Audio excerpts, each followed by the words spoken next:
This literature kit on Stone Soup by Marsha Brown encourages students to use their brainstorming skills as they think of reasons why the villagers would hide their food from the soldiers.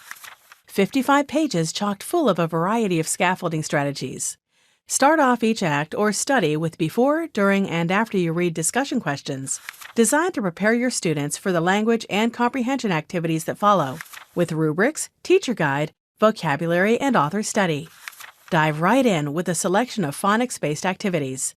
Find the vocabulary words from the story that have a short I and long I sound. Move on to the word study section.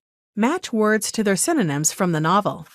Test student comprehension of the story with a variety of activities.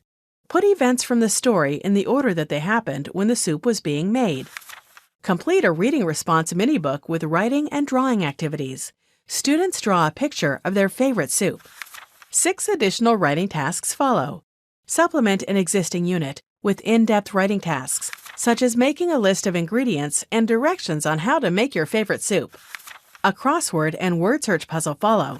Then, a series of vocabulary flashcards. A comprehension quiz ends the unit. The easy marking answer key works by lining up perfectly with the matching question pages. 3 color posters, which are graphic organizers, completes the resource. Explore the story with a sense of sight, hearing, taste, smell, and touch in a graphic organizer. Visit our website to see more novel study guides just like it.